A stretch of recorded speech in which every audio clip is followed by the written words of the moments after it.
नमस्कार दोस्तों, स्वागत है फिर से हमारे इस चैनल कृपा महादेव टिप्स पर। अगर आप भी अपनी लाइफ में कुछ सीखने की चाह रखते हैं तो हमारे इस चैनल को सब्सक्राइब करें। दोस्तों, आप सभी लोग जानते हैं 13 फरवरी 2024 को है बसंत चतुर्थी। दोस्तों, ये बसंत चतुर्थी का जो दिन है ये बसंत पंचमी के एक दिन पहले पड़ता है। मतलब कि 13 फरवरी 2024 को है बसंत चतुर्थी और 14 फरवरी 2024 को है बसंत पंचमी। और दोस्तों, ये 13 फरवरी 2024 का जो दिन है बसंत चतुर्थी का जो दिन है ये तिलकुंड चतुर्थी के नाम से भी जाना जाता है। इसे व्रत चतुर्थी के नाम से भी जाना जाता है, विनायकी चतुर्थी के नाम से भी जाना जाता। और दोस्तों, इस दिन की महत्वता बहुत ही ज्यादा बड़ी होती है, बहुत ही बड़ा और विशेष ये दिन होता है।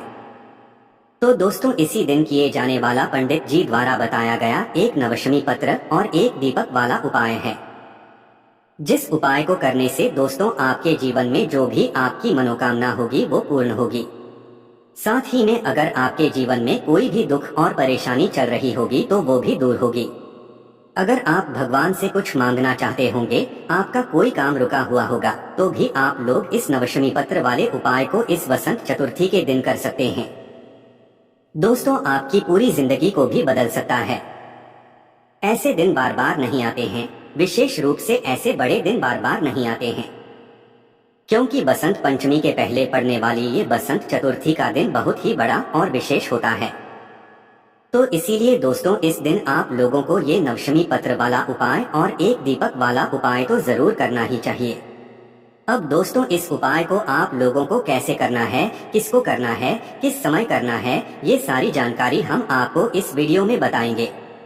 साथ ही में आपको उपाय की संपूर्ण जानकारी भी देखने के लिए मिल जाएगी। तो सबसे बात दोस्तों, हमने आपको बताया कि ये जो उपाय है ये सिर्फ और सिर्फ 13 फरवरी 2024 बसंत चतुर्थी के दिन किया जाएगा, जिस दिन तिलकुंड चतुर्थी भी है, व्रत चतुर्थी भी है और विनायकी चतुर्थी भी है। तो सिर्फ और सिर्फ इसी दिन आपको ये वाला उपाय करना है, तभी आप लोगों को इस उपाय को करने का फल मिलेगा। तो इस उपाय में क्या करना है, सीधी सी बात है, 9 शमी पत्र और एक दीपक वाला उपाय है। तो हमें इस उपाय में 9 शमी पत्र की आवश्यकता तो जरूर पड़ेगी, पर दोस्तों उससे पहले हमें ये समझने की जरूरत है कि इस उपाय को करना किसको है। तो देखिए, जो माताएं बहनें होती हैं वह इस उपाय को मुख्य रूप से कर सकती हैं, क्योंकि घर की जो माताएं बहनें होती हैं वो घर की लक्ष्मी होती है ना। तो भी अगर किसी कारणवश अगर घर में माताएं बहनें उपस्थित नहीं है तो फिर घर का कोई भी बड़ा व्यक्ति इस उपाय को कर सकता है। अगर बच्चे चाहें वो भी इस उपाय को कर सकते हैं, पर उनको इस उपाय को अच्छे से समझना होगा, वरना वो ऐसे नहीं कर पाएंगे। उपाय को सही करोगे तो ही उपाय का आप लोगों को करने का फल मिलेगा। अब दोस्तों, उसके बाद बात करते हैं कि ये उपाय आप लोगों को करना किस समय है। तो देखो, इस उपाय को सुबह सुबह प्रातः काल भी कर सकते हो और शाम के समय प्रदोष काल में भी कर सकते हो, कोई दिक्कत वाली बात नहीं है। मुख्य रूप से अगर करना चाहो तो शाम के समय प्रदोष काल में करना। आप शाम का जो समय होता है, प्रदूषण का जो समय होता है, वो कितने बजे से लेकर कितने बजे तक का होता है और कितने बजे से कितने बजे तक के बीच में आपको ये वाला उपाय करना है प्रदोष काल में। तो हम आपको यहाँ पर बता दें कि 13 फरवरी 2024 को शाम 6 बजे से लेकर 7 बजे के बीच में जो प्रदोष काल होगा, इस बीच में आप लोग ये वाला उपाय कर लेना है ना। और किसी कारणवश अगर आप लोग लेट भी हो जाते हो, 7 से ज्यादा भी बच जाते हैं, तो भाई 7:30 या 8 बजे तक भी आप लोग ये वाला उपाय पूरा कर सकते हो। आपको उपाय का फल जरूर मिलेगा। तो सुबह भी इस उपाय को कर सकते हो और शाम को भी कर सकते हो। सुबह कर रहे हो तो थोड़ा जल्दी करना और शाम को कर रहे हो तो भाई प्रदोष काल में करना है। इस बात का आप लोग ध्यान रखना। और घर की जो माताएं बहनें हैं वो मुख्य रूप से इस उपाय को कीजिए, क्योंकि उन्हीं के इस उपाय को करने से उनके घर पूरे परिवार को जो है इस उपाय को करने का फल मिल जाएगा। अब इस उपाय में क्या करना है वो ध्यान से सुनो। देखो, सबसे पहली चीज तो आपको इस उपाय को करने तैयारी पहले से ही कर रख लेनी है, क्योंकि एकदम से उपाय कुछ समय आपको करना है। उस समय अगर तैयारी करने बैठोगे तो भी आपको जल्दबाजी हो जाएगी। इसलिए उपाय की तैयारी जो है पहले ही करके रख लेना। जैसे कि क्या तैयारी करनी है भाई, 9 शमी पत्र हमको लेकर आने हैं। अब ये 9 शमी पत्र हमें कहाँ पर मिलेंगे? अब ये 9 स्वर्ण पत्र आपको किसी ठेले पर या किसी दुकान पर तो मिलेंगे नहीं। ये 9 स्विन पत्र आपको सिर्फ और सिर्फ शमी के पेड़ में मिलेंगे हैं, ना तो आपके घर के पास में जहाँ पर भी शमी का वृक्ष लगा हुआ हो, शमी का पेड़ लगा हुआ हो, वहाँ पर आप लोगों को जाना है। एक गलती यहाँ पर ये भी बिल्कुल मत करना कि जो शमी का पेड़ है वो आप और किसी को समझ लो। तो इसलिए पहले किसी से पूछ लेना कि भाई ये शमी का ही पेड़ है ना, ये शमी वृक्ष का ही पेड़ है ना, शमी पत्र ही है ना, तो पहले पूछ लेना, उसके बाद ही उस वृक्ष से शमी पत्र तोड़ना। वरना कुछ लोग गलती से जो है कोई और पत्तियों को तोड़ लेते हैं और उन्हें शमी पत्र समझ लेते हैं। अगर ऐसा आप लोग कर लोगे तो भाई उपाय फिर काम नहीं करेगा। तो इसलिए इस बात का ध्यान रखना है कि आपको शमी के वृक्ष से ही जो है शमी पत्र तोड़कर लाना है। शमी के वृक्ष के पास आप पहुंच गए, कितने शमी पत्र तोड़ोगे? यहाँ से कुल मिलाकर आप 9 शमी पत्र तोड़ोगे। इससे ज्यादा भी तोड़ सकते हो, उपाय में सिर्फ 9 शमी पत्र की ही आवश्यकता होगी। तो फिलहाल के लिए आप थोड़ा 10, 11, 12 भी तोड़ सकते हो। घर आकर आप लोग अच्छे से छांट लेना, अच्छे जो है 9 शमी पत्र। तो भाई आप लोग जो है शमी के पेड़ से, शमी के वृक्ष से 9 शमी पत्र तोड़कर लेकर आ जाना अपने घर पर। घर पर आने के बाद दोस्तों इन 9 शमी पत्रों को आप लोग उपाय के लिए अलग से रख लेना। अलग से रख लिया आप लोगों ने। अब इसके साथ में दोस्तों आप लोगों को क्या करना है, हमने आपसे बोला था कि ये उपाय जो है पत्र और एक घी के दीपक का है। तो भाई 9 पत्र तो आपके तैयार हो गए। अब इसके साथ में एक घी का दीपक भी आपको तैयार कर रहा है। अब यहाँ पर भी प्रश्न आता है कि ये जो घी का दीपक है ये कैसा तैयार होगा। तो यहाँ पर हम आपको बता दें कि ये जो घी का दीपक है ये होगा आपका आटे का तैयार। मिट्टी का भी ले सकते हो, पर मिट्टी का लोगे तो नया दीपक लेना पड़ेगा। तो सबसे अच्छी बात है कि थोड़ा सा आटा गूंदना। उस आटे को गूंदते समय उस आटे के अंदर कुछ मत डालना, मात्र आप सादा आटा लेकर उसको गूंद लेना और उस आटे का एक मीडियम साइज का दीपक बना लेना। सिर्फ और सिर्फ दीपक बनेगा, एक से ज्यादा नहीं बनेगा, इस बात का ध्यान रखना। तो एक दीपक बना लेना। अब उसके अंदर बाती कौन सी रख आएगी, ये उपाय हम भगवान शिव जी के लिए, भगवान गणेश जी के लिए करना है। तो भाई सीधी सी बात है, ये जो बाती है इसके अंदर गोल रखाएगी। गोल बाती रखने के बाद दोस्तों अब आपको क्या करना है कि इसके अंदर शुद्ध देसी गाय का घी डालना है। क्या डालना है? शुद्ध देसी गाय का घी डालना है। घी डालने के बाद दोस्तों क्या करना है, आपका ये दीपक तैयार हो जाता है। ध्यान रखना शुद्ध देसी गाय का घी डलेगा। अगर आप लोग बाजार का लोकल वाला घी डाल दोगे तो ये फिर उपाय सही तरीके से नहीं करेगा। भगवान के कार्यों में शुद्धता का विशेष रूप से आप लोग ख्याल रखा करो, क्योंकि कई सारे लोग घी बोलते हैं। शुद्ध देसी गाय का घी हम इसीलिए बार बार बोलते हैं ताकि आप लोग शुद्ध देसी गाय का घी उसमें डालो। अगर आप लोग बाजार का मिलावटी घी उसमें डाल दोगे तो भाई भगवान को आप मिलावटी चीजों से जो है उनका उपाय कर रहे हो, तो फिर उपाय अच्छे से काम कैसे करेगा। तो इसीलिए हमेशा अपने घर में थोड़ा सा शुद्ध देसी गाय का घी कहीं से ढूंढो। अगर कहीं से अच्छा सा शुद्ध देसी गाय का घी लाकर हमेशा रखा करो। भले ही थोड़ा सा वो रखा रहे ताकि कभी भी पूजन हो या कोई उपाय करना हो तो भाई हम उसे में प्रयोग कर सकें। तो थोड़ा सा हमेशा अपने घर में रखा करो। तो वही शुद्ध देसी घर की आपको अपने घी मतलब एक घी के दीपक के अंदर डाल लेना है। अब आपकी ये उपाय की जो सामग्री है ये तैयार हो चुकी है, जैसे कि ये 9 और एक घी का दीपक। तो भाई आपको ये शाम होने से पहले मतलब कभी भी तैयार करके रख लेना है। सुबह कर रहे हो तो भाई सुबह सुबह ही जो है पहले तैयार करके रख लेना है। सुबह कर रहे हो और एकदम से आपको शमी पत्र नहीं मिल सकते हैं तो भाई एक दिन पहले स्वामी पत्र लेकर रख लेना। और भाई शाम के समय प्रदोष काल में कर रहे हो तो आपके पास जो है चतुर्थी का पूरा दिन ही भाई आप इस दिन जो है मतलब शमी पत्रों को इकट्ठा करके रख सकते हो। अब यहाँ पर ध्यान से सुनिए, ये जो उपाय है विशेष रूप से माताएं बहनें करें। हम आपको पहले से ये बात बता रहे हैं क्योंकि दोस्तों ये जो दिन होता है ये माताओं बहनों के लिए विशेष रूप से होता है। माताएं बहनें ही इस वसंत चतुर्थी का या जो मतलब त्रिकुंद्र चतुर्थी है इसका व्रत रखती है। और इस व्रत को रखने से माताओं बहनें को जो कुल होता है, जो परिवार होता है, जो बच्चे होते हैं उनके जीवन में कभी कोई दुख परेशानी नहीं आती। और इस उपाय को करने से तो भाई फिर उनके जीवन में कभी कोई और परेशानी आ ही नहीं सकती। भगवान उनकी सारी मनोकामनाओं को पूर्ण करते हैं। उनके बच्चों का भविष्य भी बहुत ही अच्छा करता है। तो इस बात का आप लोगों को ध्यान रखना है। तो अब करना क्या है, एक आपको अपने घर से ये 9 शमी पत्र और एक घी का दीपक किसी भी एक पूजन की थाली में या किसी भी एक प्लेट में या पात्र में आपको रख लेना है।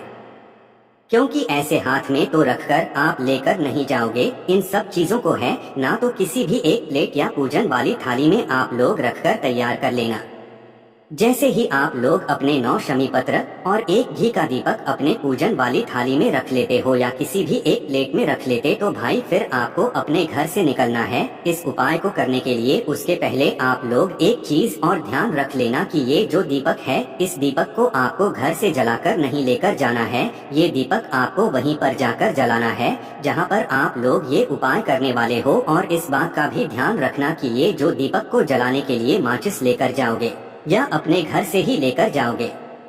अगर आपने माचिस जो है किसी और की ले ली या मंदिर में उपाय कर रहे हो तो मंदिर की माचिस ले ली, तो भाई जिसकी भी हो माचिस होगी उसको भी इस उपाय को करने का आपका फल मिल जाएगा। पर उपाय आप कर रहे हो, फल उसको भी मिल जाएगा। तो इसीलिए दीपक को जलाने के लिए अपने घर की अपनी माचिस लेकर जाना, इस बात का भी आप लोग ध्यान रखना है ना। और दीपक के नीचे कुछ चावल के दाने या कुछ फूल की पंखुड़ियाँ जो है आप लोग चाहो तो रख सकते हो, है ना। ऐसा माना जाता है तो अपने साथ में कुछ चावल के दाने या फूल की पंखुड़ियाँ रख लेना जहाँ पर आप ये दीपक रखोगे वहीं पर, है ना। तो भी आप लोग निकल जाना अपने घर से इस उपाय को करने के लिए। और कहाँ पर पहुँच जाना, अपने घर के पास में जो भी शिव मंदिर हो वहाँ पर पहुँच जाना। जो भी शिवालय हो, शिव मंदिर हो, भगवान शिव जी की शिवलिंग विराजे हो तो वहाँ पर पहुँच जाना। इस उपाय को करने के लिए शिवलिंग का विशेष रूप से होना जरूरी है, इस बात का ध्यान रखना। तो शिव मंदिर में आप पहुँचे। शिव मंदिर में पहुँचने के बाद दोस्तों आपको पहले भगवान के दर्शन करने हैं। शिव मंदिर के अंदर प्रवेश करके भगवान के दर्शन करने हैं, उनको धो देना है। फिर उसके बाद जैसे ही आपकी पूजा अर्चना हो जाती है, मतलब आप भगवान के दर्शन कर लेते हो, उनसे प्रार्थना कर लेते हो, तो आप शिवलिंग के पास में आ जाओ। शिवलिंग के पास में आने के बाद अब आपको क्या करना है, ये वाला उपाय शुरू करना है। देखो अगर सुबह के समय ये उपाय कर रहे हो तो पहले जाकर अपना जल वगैरह सब शिवजी पर चढ़ा दो। पहले अपनी पूजा अर्चना कर लेना, भगवान से प्रार्थना कर लेना, उसके बाद में ये वाला उपाय करना। और शाम के समय कर रहे हो तो बस दर्शन करके आप लोग ये वाला उपाय शुरू कर सकते हो। तो आपको क्या करना है, भगवान शिव जी के शिवलिंग के पास में आकर बैठ जाना है। बैठना है आराम से, बिल्कुल मन से पूरे भाव से ये वाला उपाय करना है। आप जो अपने साथ में 9 शमी पत्र लेकर आए हो, सबसे पहला काम आपका ये रहेगा, इन 9 शमी पत्र में से 5 शमी पत्र आप लोग अलग निकाल लो। कितने शमी पत्र? 5 शमी पत्र। 5 शमी पत्र अलग निकाल लो और 5 शमी को अलग निकालकर इन 5 स्वामी पत्रों को आपको भगवान शिव जी की शिवलिंग के ऊपर जो भगवान गणेश जी का स्थान होता है वहाँ पर समर्पित करना है।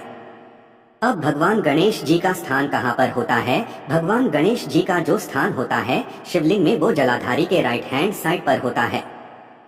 इस बात का ध्यान रखना। तो पहले गणेश जी के स्थान को पता कर लेना। पता है तो कोई दिक्कत वाली बात नहीं है, और नहीं पता है तो पहले पता कर लेना भगवान गणेश जी वाले स्थान के बारे में कि वो जलाधारी के राइट हैंड साइड या सीधे हाथ पर होता है, शिवलिंग के राइट हैंड साइड पे होता है, आपके वाले नहीं होता है ना। शिवलिंग का जो होगा, शिवलिंग का जो सीधे हाथ की तरफ की जो जलाधारी होगी, वो जलाधारी के ऊपर जो है भगवान गणेश जी का स्थान होता है। तो आपको सबसे पहले अपने 9 स्वामी पत्र में से 5 शमी पत्र आप लोगों को भगवान गणेश जी वाले स्थान पर समर्पित कर देना है। जो शमी पत्र का पत्तियों वाला भाग होगा वो शिवलिंग की तरफ करके रखना है, और डंडी वाला भाग पीछे की तरफ, मतलब जहाँ से जल बहता है और नीचे गिरता है, जलाधारी की तरफ करके आप लोगों को रख देना है। तो सबसे पहले 5 स्वामी पत्र आप लोगों को भगवान गणेश जी वाले स्थान पर समर्पित कर देना है।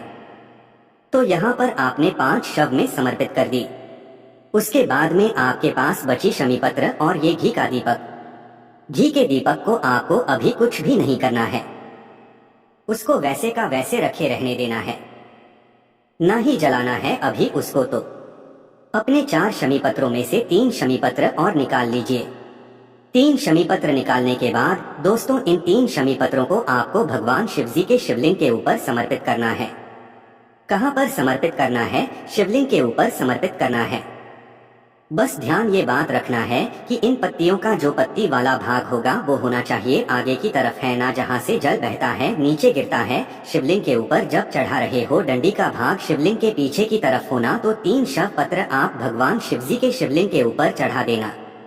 अब आपके पास बची 1 शव पत्र और 1 घी का दीपक। अब इस बची हुई 1 शमी पत्र और 1 घी के दीपक को लेकर आपको कहाँ पर आना है?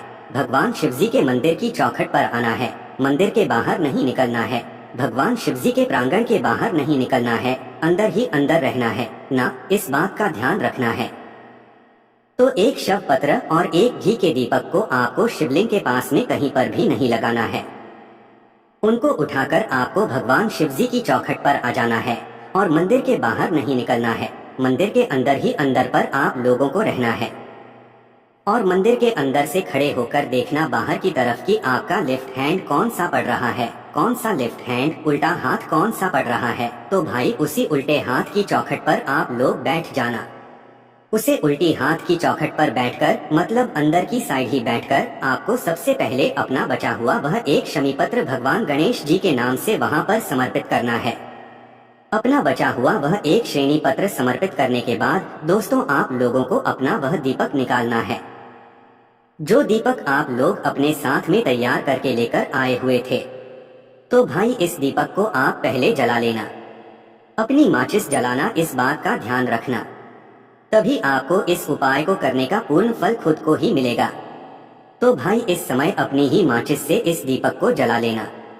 दीपक जैसे ही जल जाए तो दीपक जलने के बाद जहां पर आपने बचा हुआ 1 स्वामी पत्र भगवान शिव जी के लेफ्ट हैंड साइड वाली चौखट पर रखा हुआ है, उल्टे हाथ वाली चौखट पर रखा हुआ है, शव पत्र को उसी शव पत्र के साइड में भगवान गणेश जी के मोर ध्वज या मयूर ध्वज गणेश जी का नाम लेते हुए इस घी के दीपक को आपको वहां पर रख देना है।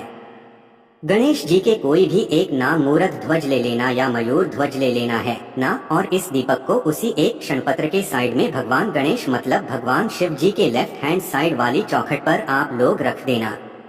जैसे ही आप लोग ये दीपक रख देते हो उसी समय पर बैठकर, उसी जगह पर बैठकर भगवान गणेश जी के नाम को स्मरण करते हुए, भगवान शिव जी के नाम का इस्तेमाल करते हुए अपनी वह मनोकामना बोलना जिस मनोकामना के लिए आप लोग यह वाला उपाय कर रहे हो। विशेष रूप से अपनी मनोकामना जरूर बोल देना। जिस काम के लिए आप यह वाला उपाय कर रहे हो अपना वह काम बोल देना और भगवान से प्रार्थना कर देना, उनको धोते रहना। बस यहाँ पर आपका यह पूर्ण हो जाता है। दोस्तों ये वाले उपाय को करने से आपकी जो भी मनोकामना होती है वो पूर्ण जरूर होती है और जल्दी नहीं, बहुत जल्दी होती है। तो भाई इस विशेष दिन पर आप लोग ये वाला उपाय जरूर करना। बसंत पंचमी के 1 दिन पहले पड़ रही है बसंत चतुर्थी। ऐसे दिन बार बार नहीं आते, हमने आपको ये वाला उपाय पहले ही समझा दिया है ताकि आप लोग ये वाला उपाय को उस दिन अच्छे से जाकर कर सको। इस उपाय करने में अगर आपको कोई भी दिक्कत, सबसे परेशानी आती है, आप हमसे कमेंट करके पूछ सकते हो। श्री शिवाय नमस्तुभ्यं, हर हर महादेव।